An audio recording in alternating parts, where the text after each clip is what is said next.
नमस्कार, मैं हूं रचना सिंह। आप देख रहे हैं एन भारत। रुख करेंगे देश प्रदेश की बड़ी खबरों की ओर। भारत के 15वें प्रधानमंत्री नरेंद्र मोदी का आज 74वां जन्मदिन है और साथ ही बतौर पीएम मोदी इस वर्ष अपने कार्यकाल के 11वें साल में प्रवेश कर चुके हैं। ऐसे में उनके जन्मदिन के अवसर पर उनके प्रशंसक सोशल मीडिया पर उनको शुभकामनाएं भेज रहे हैं। 1950 को गुजरात के वडनगर में जन्मे पीएम मोदी ने राजनीति में एक बेहद लंबा सफर तय कर लिया है।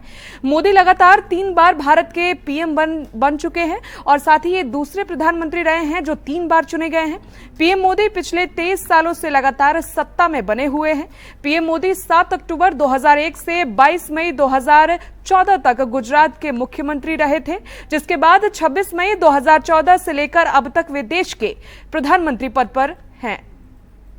बीच नए सीएम का ऐलान हो गया है। अरविंद केजरीवाल के बाद अब आतिशी दिल्ली की सीएम होंगी। अरविंद केजरीवाल के घर आम आदमी पार्टी विधायक दल की बैठक में यह फैसला हुआ है।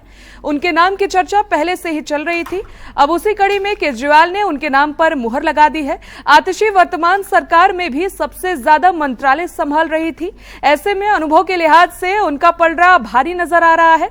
अब कई बड़े नामों को पछाड़कर उनकी ताजपोशी हो रही है। एक महिला चेहरे को आगे करने का काम किया गया है। रविवार को ही सीएम केजरीवाल ने ऐलान कर दिया था कि वे मुख्यमंत्री पद से इस्तीफा दे देंगे। उनका तर्क था कि जब तक जनता उन्हें निर्दोष नहीं मान लेती है और साथ ही जब तक जनता उन्हें वोट देकर जिता नहीं देती है, तब तक वो सीएम कुर्सी पर नहीं बैठेंगे। अब उनके इस इस्तीफे वाले दांव के बाद दिल्ली को आतिशी के रूप में नई मुख्यमंत्री मिल गई है। कोलकाता से चलकर वाराणसी जाने वाला एक राजमहल क्रूज आज गाजीपुर के नवापुरा घाट के पास पहुंचा है, जिसके बाद उसमें सवार इंग्लैंड, बेल्जियम, फ्रांस और ऑस्ट्रेलिया देशों के सभी 22 नागरिक गाजीपुर में घूमने निकले। यहां उन्होंने स्थानीय बाजार, मुख्य जगहों में जाकर भारतीय संस्कृति को जाना है।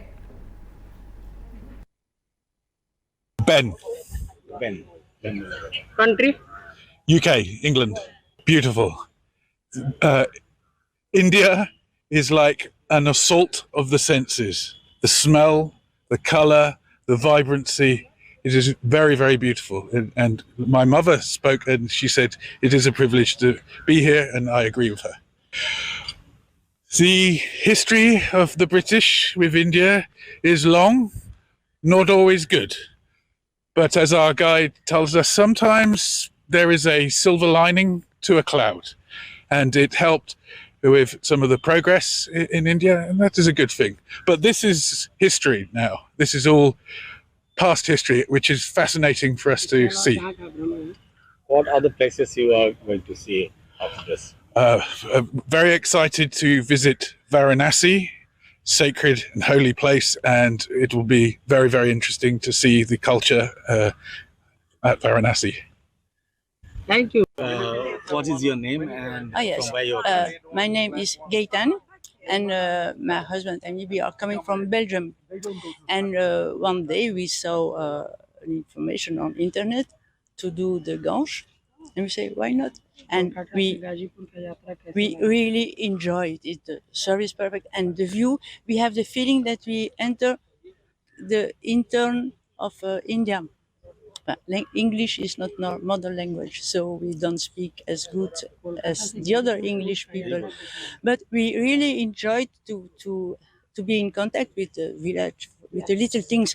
Usually we went to Taj Mahal and so on, but we really prefer this way of traveling. It's cool, and look at the water and the green, and it's fantastic. Ghazipur में गंगा का जल स्तर लगातार बढ़ रहा है। गंगा के जल स्तर में 1 सेंटीमीटर प्रति घंटे की रफ्तार से वृद्धि हो रही है। गंगा का जल स्तर खतरे के निशान को पार कर चुका है। गाजीपुर में गंगा 63.400 मीटर पर बह रही है, जबकि खतरे का निशान 63.105 मीटर है। ऐसे में प्रशासन पूरी तरीके से अलर्ट मोड में है, जबकि तटवर्ती इलाकों में रहने वाले लोगों की चिंताएं भी बढ़ती जा रही हैं। गाजीपुर की 5 तहसील बाढ़ प्रभावित है। जिले के सदर, मोहम्मदाबाद, सैदपुर, जामनिया, सेवराई तहसील बाढ़ प्रभावित क्षेत्र बन चुकी है। अभी जो गंगा का जलस्तर है वो 63.4 मीटर है और खतरे का निशान 63.1 मीटर हमारे यहाँ रहता है, तो लगभग 30 सेंटीमीटर खतरे के बिंदु के ऊपर गंगा जी चल रही हैं। लेकिन मैं निरंतर सभी एसडीएम से टच में हूँ और भ्रमण कर रहे हैं हम लोग। तो अभी अधिकतर जगह पे आबादी में पानी नहीं आया है। खेती में किसानों के जो खेत हैं उनमें पानी आया है और कुछ गांव में आसपास पानी इकट्ठा हो गया है। हम लोगों ने इसके मद्देनज़र अभी हम लोग स्थिति को देख रहे हैं और हम लोगों ने पूरे जनपद में जो हमारी 5 प्रमुख तहसीलें हैं, सेवराई, जमानिया, मोहम्मदाबाद और सदर का करंडा क्षेत्र, इनमें और सैदपुर के भी कुछ गांव प्रभावित होते हैं। तो इन सब में हम लोगों ने अभी प्रथम चरण में अगर 1 मीटर पानी और बढ़ता है तो स्थिति विषम होगी। उस स्थिति में हम लोगों ने अभी से ही 11 बाढ़ शरणालय हम लोगों ने एक्टिवेट करा दिए हैं। मुकेश जी, गाजीपुर में बाढ़ आ गई, लगातार पानी बढ़ ही रहा है। किस तरह की लोगों को दिक्कतों का सामना करना? ये बाढ़ की वजह से किसानों को दिक्कत हो रहा है, फसल नुकसान हो रहा है और गांव में जो पानी भर गया उससे आना जाना लोगों को दुश्वार हो गया है।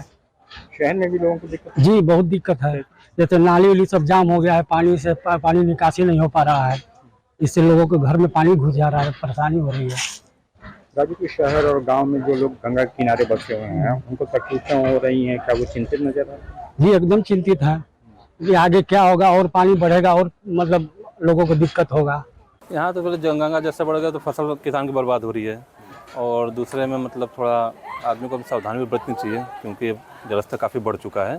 तो मतलब गंगा किनारे ज़्यादा अंदर नहीं जाना चाहिए। नहाने धोने जैसे भी कार्यक्रम है और ये लोग जैसे नाव चला रहे हैं लोग, इन लोग को भी अपना सतर्कता थोड़ा बरतना चाहिए कार्य को लेकर। गाजीपुर में गंगा का तमाम इलाका ऐसा है जो गांव नदी के किनारे ही बस होगा, तमाम गांव ऐसे हैं, शहर के भी कुछ इलाके हैं, उसमें भी पानी प्रवेश कर रहा है, तो लोग पानी जाने में हाँ, आने जाने में तो लोगों को दिक्कत होगी। जैसे नगदेव पूछे थे, रोड की तरफ पूरा पानी भराव हो चुका है, तो उनके लिए कुछ मतलब व्यवस्था तो करनी चाहिए सरकार को। अगर इसी तरह पानी बढ़ता रहा तब तो मान लीजिए कुछ अपना उसके लिए सुविधा निकालेंगे। नगर क्षेत्र में अगर इस बाढ़ से क्या प्रभाव पड़ने वाला है? नगर क्षेत्र में तो मान लीजिए अभी काफ़ी ऊंचाई पर है, अगर समझौता बढ़ता है तो उसको मतलब अलर्ट करना चाहिए सरकार को। क्या नाम भाई साहब? सोनाम आलोक कुमार पांडे है। देखिए, गाजीपुर में बाढ़ है, लगातार गंगा में पानी बढ़ रहा है, लोगों को किस तरह की दिक्कतें आ रही हैं? किसानों को किस तरह की दिक्कतें आ रही हैं? आम लोगों को किस तरह की दिक्कतें? किसानों को बहुत प्रकार की दिक्कतें हैं, जैसे जानवर हुए, उन सबों का जो गंगा किनारे खेती होती करते हैं वो तो सारी फसल बेकार हो गई। अब इसमें जानवरों को बहुत ज़्यादातर परेशानी होती है। इंसान तो कहीं ना कहीं मतलब अपना ठिकाना बना लेता है, लेकिन जानवर इसमें ज़्यादातर परेशान।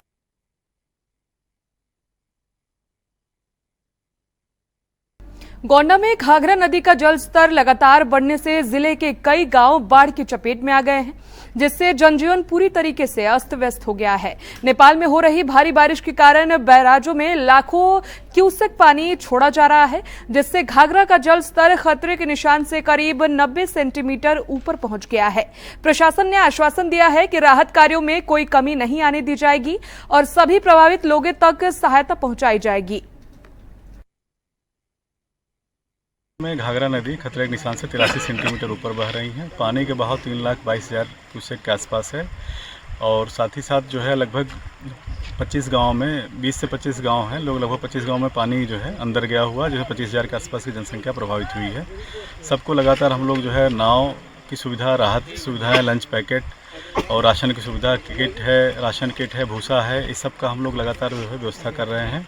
और कल गढ़ी गांव में रात में सूचना मिली थी, गढ़ी ग्राम में जो है सड़क का कटान हो गई थी लगभग 40 फीट के आसपास, तो रात में ही जो है एसडीआरएफ के द्वारा, पीएससी टीम के द्वारा भ्रमण करके जो है लोगों को जागरूक किया गया, सचेत किया गया तथा लाउड स्पीकर से चेतावनी भी जारी कराई गई और उनको निरीक्षण किया गया कि इससे कोई समस्या ना आए। इसके साथ साथ पीडब्ल्यूडी को इसको रिस्टोर करने के लिए कहा। कासगंज के सोरो कोतवाली क्षेत्र में भेड़िए का आतंक देखने को मिल रहा है। भेड़िए ने पिता और पुत्र पर हमला किया। बता दें कि पिता और पुत्र जंगल में घास छीलने गए थे, तभी अचानक से भेड़ियों ने हमला कर दिया। दोनों की हालत गंभीर बताई जा रही है।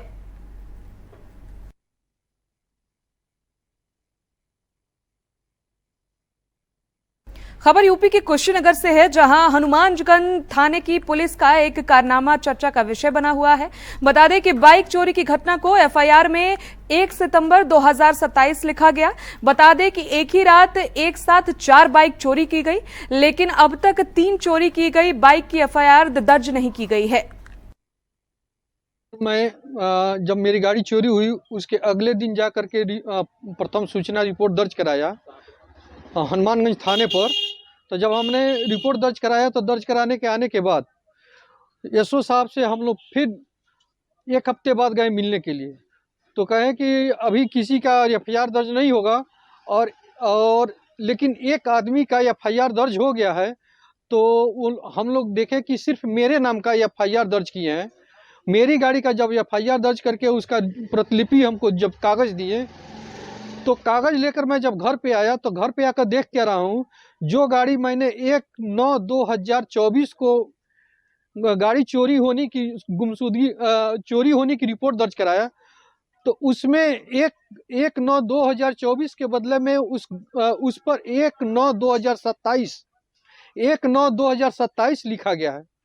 और अगर आज से 3 साल बाद अगर ये गाड़ी की चोरी की कंप्लेन दिखती है, बीच में भी किसी प्रकार की दुर्घटना होती है, तो प्रशासन से मैं किस तरह से इसका हक अपना दिखा सकूंगा, ये हमें नहीं समझ में आ रहा है।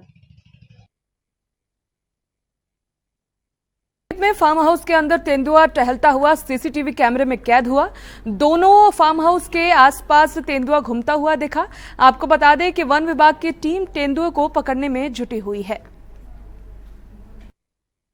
के मोतिहारी से है, जहां कला और संस्कृति विभाग की ओर से मोतिहारी में लुक बाबा महोत्सव का आयोजन किया गया था, जिसमें पटना से आए कलाकारों ने अपनी प्रस्तुति से लोगों का जमकर मनोरंजन किया है। कार्यक्रम मोतिहारी विधानसभा क्षेत्र के लाखौरा में किया गया था, जिसमें मुख्य अतिथि के तौर पर मोतिहारी सांसद राधा मोहन सिंह, विधायक प्रमोद कुमार, श्याम बाबू यादव, एमएलसी महेश्वर सिंह सहित जिले के कई नेता और अधिकारी मौजूद रहे।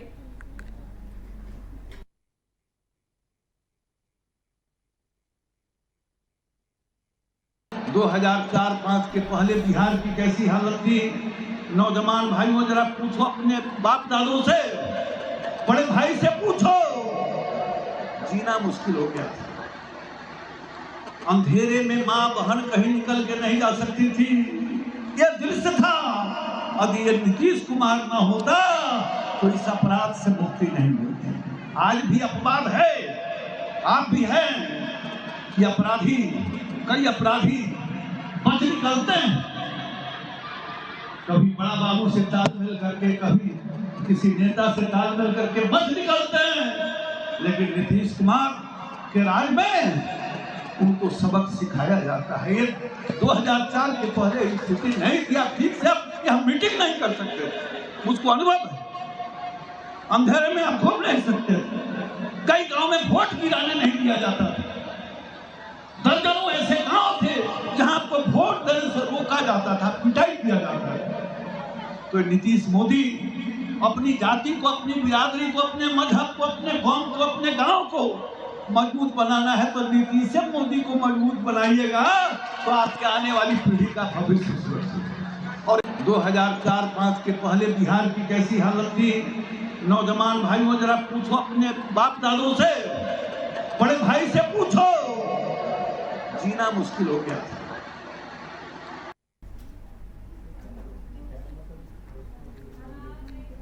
खबर सहरसा से है, जहां सिमरी बख्तियारपुर अनुमंडल क्षेत्र के विभिन्न इलाकों में 12वीं रबी अव्वल शरीफ के मौके पर कड़ी सुरक्षा के बीच शहर में मोहम्मदिया जुलूस निकाला गया।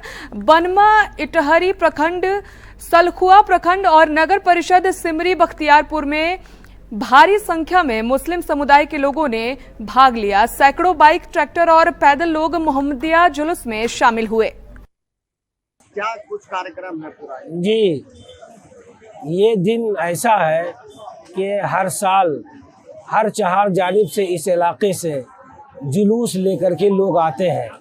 कभी रानी हाट के मैदान में और कभी इस स्टेट के ग्राउंड में जमा होते हैं और खुशियाँ मनाते हैं और सरकार दो आलम सल्लल्लाहु अलैहि वसल्लम की सीरत को बयान करते हैं, ताकि दुनिया को ये पैगाम दिया जा सके कि सरकार ने हमें क्या पैगाम दिया और क्या मैसेज दिया है।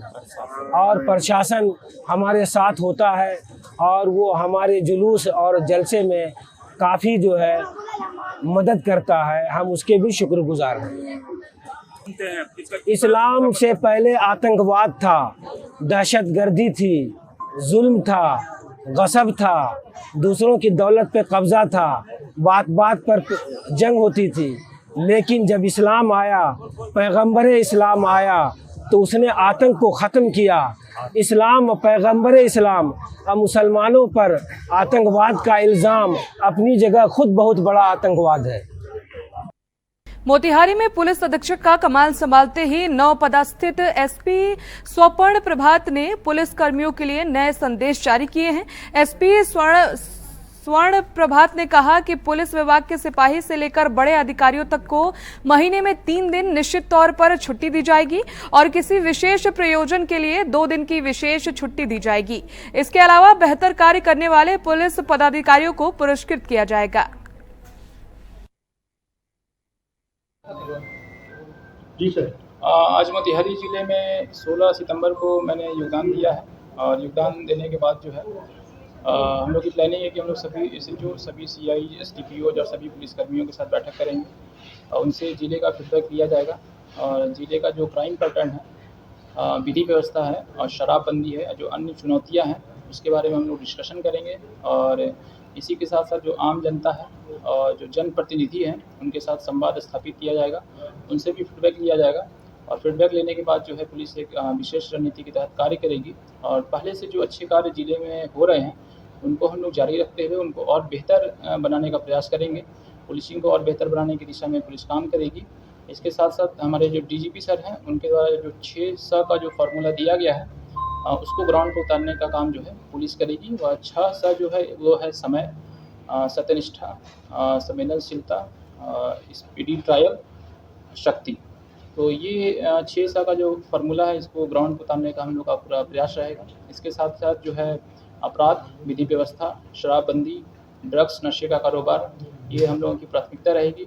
इसके अलावा चूँकि अंतर्राष्ट्रीय बॉर्डर है और वहाँ से नशे का कारोबार और फेक करेंसी की भी घटनाएं होती रहती है और उस पर हम लोग जो है पुलिस अपना नेटवर्क जो है इंटरनेशनल बॉर्डर पर मजबूत करेगी। फेक करेंसी के विरुद्ध कड़ी कार्रवाई की जाएगी, सूचना संकलन किया जाएगा। खबर सासाराम से है, जहां सदर अस्पताल में टॉर्च की रोशनी में इलाज की तस्वीर सामने आई है। बता दें कि इस तरह की घटनाएं सदर अस्पताल में आम बात हो गई हैं। बताया जा रहा है कि अचानक शॉर्ट सर्किट होने से सदर अस्पताल की बिजली चली गई। ऐसे में कई डॉक्टरों को टॉर्च की रोशनी में इलाज कराना पड़ा और साथ ही ऐसे में आप समझ सकते हैं कि क्या स्थिति होगी। मरीज से लेकर इलाज करने वाले डॉक्टर भी परेशान हो गए। परेशानी है, क्या हुआ? हमारे मरीज दिखाने लाइट नहीं है, बहुत परेशानी है। कहाँ आए हैं दिखाने मरीज? सासाराम सदर अस्पताल। अच्छा, फिर हमको रिपोर्ट चाहिए, रिपोर्ट मिला नहीं है, डॉक्टर रिपोर्ट मांग रहे हैं। क्या कर रहे हैं लोग? बोला कि रिपोर्ट ले आओ। हाँ, रिपोर्ट मिला ही नहीं हमको अभी। तो रिपोर्ट वाले क्या कर रहे हैं? बोला कि रिपोर्ट लाओ, हमको रेफर करके बना रहे। हाँ, यहाँ लाइन नहीं है ना। क्या नाम है आपका? विनोद पासवान। क्या नाम है? विनोद पासवान। परेशानी है, क्या हुआ? सर क्या मामला था? बरसात के दिन है, चेंजर में थोड़ा शॉर्ट सर्किट लग गया था, जिससे कि मेरे काम करने वाला जो इलेक्ट्रीशियन था उसको थोड़ा घायल हो गया और थोड़ी देर के लिए बिजली OPD में अवरुद्ध हो गई है। थोड़ी सी परेशानी बढ़ गई है, लेकिन अभी शॉर्ट सर्किट को दूर कर लिया गया है, मिस्त्री को बुला लिया गया है। अभी तत्काल कुछ देर बाद लाइन आ जाएगी। परेशानी है, क्या हुआ? परेशानी है, क्या हुआ? हमारे मरीज दिखाने लाइट नहीं है।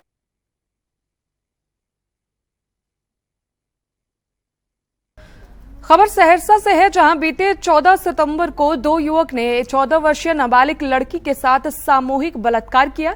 पीड़ित लड़की के द्वारा दोनों युवक के विरुद्ध सदर थाने में आवेदन देकर कार्रवाई की मांग की गई है। लड़की बकरी को चारा खिलाकर घर आ रही थी, तभी दोनों लड़कों ने उसके साथ दुष्कर्म को अंजाम दिया है। आपके बचिया के साथ में गलत काम किया गया है, क्या मामला है, क्या है? मेरे बच्चा के साथ गलत किया है सर। हम बीमार रहते हैं, मजबूरी से मौका का फायदा उठाया है। हमारे बच्चा बकरी चरा के आ रहा था, मेरे बच्चा को जो है 2 लड़का बंदूक सटा के गाड़ी पे बैठा के और उसको 5 बजे उठाया, 7:30 बजे काराकुटी के चौक के अंदर में छोड़ दिया। उसके साथ बलात्कार रेप किया और जो है रेप करने के बाद जो है वहाँ का आदमी देखा तो वो आदमी जो है घर पे फ़ोन किया। घर पे फ़ोन करने के बाद समाज लोग हमको मारने लगा। समाज लोग जो मारने लगा तो फिर हम बेटी को पूछते थे तो नहीं बताता था। फिर भी हम अपना दवाई खा के मरने के लिए सोचते थे, मर जाएंगे। तब जो है हमको नहीं बताया, अपना चाची को बताया हर एक बात। जैसे हमको चाची को बताया उस तरीका से हम तभी मेरा क्षमा आए। तो क्या कहाँ आए हुए हैं अभी? अभी थाना के पास आए। क्या चाहते हैं प्रशासन से? हम यही चाहते हैं, हमको कितना पैसा देगा, हमको पैसा से जरूरी नहीं है, हमको इंसाफ चाहिए। हमारे बेटी का इज्जत चला गया, फिर मेरा बेटी का शादी भी नहीं होगा कहीं पर। हमारा बेटी का इज्जत का इंसाफ चाहिए। मेरे साथ में क्या मामला है? हम बकरी चरा के आ रहे थे तो 2 लड़का मुझे बुलाया, मैं चली गई। बोला कार में घुस, तो हम नहीं घुस रहे थे ना, जबरदस्ती हमको घुसा के मेरे साथ गलत करने लगी। बढ़िया से आगा। कितने लड़के थे? 2 लड़का था। कहाँ एक गाड़ी चला रहे थे। 3 लड़का था, एक गाड़ी चला रहा था, 2 तुम्हारे साथ गलत किया। हाँ। क्या नाम है दोनों लड़का का? एक का नाम है बिट्टू, एक का नहीं पता है। अंकुश। बच्चिया के साथ में क्या मामला है? बच्चिया के साथ में ये हुआ सर, ये जो है ना परसों शाम को जो है ना 4 बजे घर से निकली हुई थी बकरी चराने के लिए, और बकरी चरा करके 5 बजे शाम में उधर से वो लौट रही थी। तो लौटते समय इसे जो है ना 3 लड़के थे गाड़ी पे, 4 चक्का पे। तो तीनों लड़के जो है ना, एक गाड़ी चला रहा था वो बेचारा तो कुछ नहीं बोला, 2 लड़के जो थे तो इसे आवाज लगाया, बुलाया, तो ये गई उसके पास। उसके बाद बोला ए लड़की हल्ला मत करना, देखती हो बंदूक सटा के मारिए देंगे, चुपचाप जल्दी से गाड़ी पे चढ़ो। वो गाड़ी पे जब चढ़ी, बस गाड़ी का शीशा लॉक कर दिया और उसके कान के सामने में डीजे जो है ना बजा करके बहुत तेज सी आवाज कर दिया ताकि इसका आवाज बाहर नहीं निकल सके। और ये बीच में हल्ला भी करने लगी, तो इसे थप्पड़ से मारा, उसे मुंह पे 2-3 थप्पड़ इसके मुंह पे मारा है। उसके बाद गाल में दांत काट लिया पूरे यहाँ। इसका जब आई हुई थी इसका चेहरा बहुत ही उतरा सा था और ये बहुत डरी हुई थी। इसको बोल दिया था कि अगर गार्जियन को अगर तुम अपने बताओगी तो तुम्हें जो ना जानती हो गोली से मार देंगे तुम्हारे पूरे खानदान वाले को, वरना घर जाके कुछ मत बताना। तो ये लड़की कल सामने रात में आई ना परसों, ये कुछ नहीं बताइए। कल दोपहर 3:30 बजे करीब ये बताइए हमको।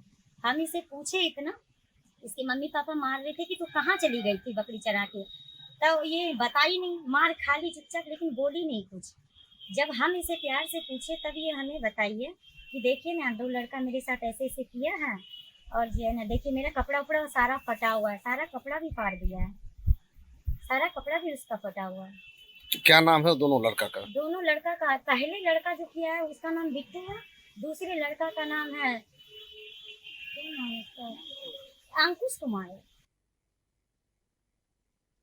खबर राजस्थान के कोटा से है, जहां पुलिस अधीक्षक कोटा शहर डॉक्टर अमृता दुहन ने बताया कि कोटा शहर में थाना अनंतपुरा पर दर्ज अभियोग राष्ट्रीय गौरव अपमान निवारण अधिनियम 1971 में वांछित आरोपियों की तलाश के लिए टीम का गठन किया गया है, जिसके बाद टीम द्वारा राष्ट्रीय ध्वज का अपमान करने वाले वायरल वीडियो में उक्त व्यक्तियों की पहचान कर तलाश की गई है।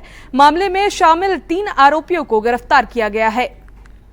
जयपुर एसीबी की टीम ने पीएचईडी के एक्सीएन दिव्यांग त्यागी को 1.5 लाख रुपए की रिश्वत की राशि लेते हुए रंगे हाथों गिरफ्तार किया। जानकारी के अनुसार परिवादी के करीब 1.25 करोड़ रुपए की राशि के बिल के पास कराने के लिए 14 सितंबर को जयपुर एसीबी में शिकायत दर्ज कराई गई थी। त्यागी बिल पास कराने के लिए 3% की मांग कर रहा है। सोमवार को त्यागी ने अंबेडकर बस स्टैंड पर मिलने की बात कही थी। इस पर एक्सीएन त्यागी अपने स्कूटर पर आए और परिवादी की गाड़ी में बैठकर 1.5 लाख रुपए की रिश्वत ली, राशि ले ली और साथ ही जिसके बाद एसीबी की टीम ने 1.5 लाख रुपए की रिश्वत लेते हुए गिरफ्तार कर कुछ दस्तावेज भी जब्त कर लिए हैं। यहाँ मालाखेड़ा इधर पीएचडी का कॉन्ट्रैक्ट ले रखा है। उनके कोई 1 करोड़ सवा करोड़ का कोई पेमेंट था। उसका उन्होंने कहा कि दिव्यांग त्यागी जो एक्सीएन है वो मेरे से 3% की रिश्वत मांग रहे हैं। 14 तारीख को इन्होंने परिवाद दिया, हमने सत्यापन करवाया। सत्यापन होने के बाद आज इन्होंने पैसे मंगाए थे 1.5 लाख रुपए, जो रिश्वत लेते हुए पकड़ा गया। इससे पहले कितने एडवांस लिए थे? 1 लाख रुपए ले लिए इन्होंने, जो हमारे वेरिफिकेशन में भी इन्होंने एक्सेप्ट किया कि 1 लाख रुपए तो आ गए, 1.5 लाख और देने होंगे आपको। परिवादी का 1% देने को तैयार था, तो इसके बारे में आपको क्या कहना है? नहीं, परिवादी का ऐसा 1% के बारे में तो इसने कुछ ऐसा कहा नहीं, पर ये 3% मांग रहे थे। सर, क्या रही पूरी कार्रवाई? जयपुर में इसने शिकायत दी, कहाँ से इसको पकड़ा, कैसे पूरा जयपुर में शिकायत दी 14 तारीख को, हमने सत्यापन कराया। आज इन्होंने पैसे लेके मंगाया था। अंबेडकर बस स्टैंड पे इन्होंने परिवादी को कहा कि मैं आप वहाँ मिलना। ये स्कूटी लेके आए, अपनी गाड़ी में बैठा, परिवादी की गाड़ी में बैठ करके 1.5 लाख रुपए रिश्वत लिए।